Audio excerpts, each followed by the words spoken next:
Good morning.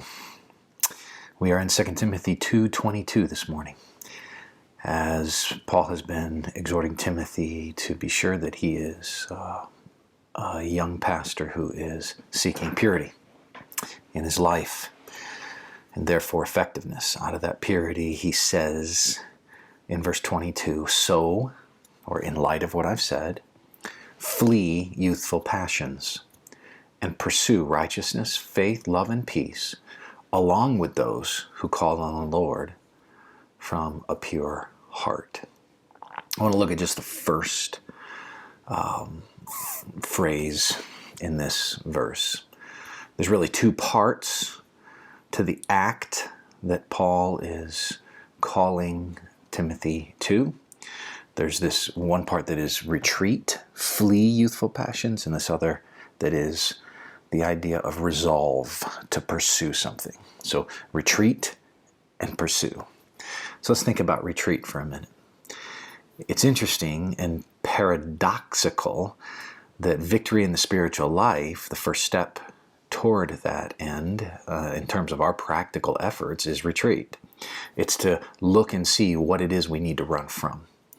Here he says, flee youthful passions. What might youthful passions, the word epithumia is the word for passions here, desire, it's a very generic kind of an idea. It can be positive, it can be negative.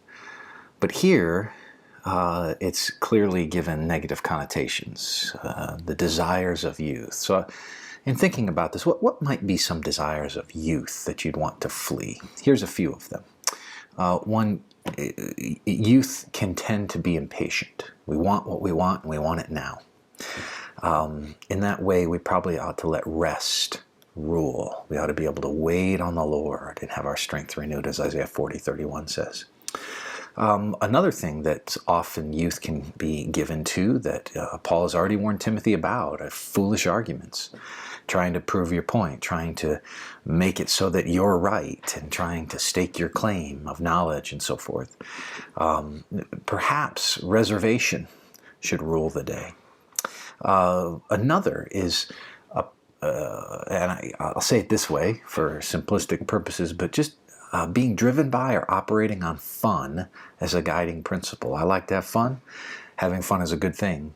But if you're making your life decisions and allocating your time solely on fun, then you're going to be up against it, and you're going to end up wasting portions of your life, and you'll get caught in triviality.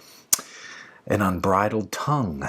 Restraint needs to rule. Proverbs 12:18 points this out. A reckless tongue pierces like a sword, but the tongue of the wise brings healing. And then a final one that I think of is the idea of sensuality, sort of a provocative sensuality. We want to be careful. We're not trying to draw attention to ourselves.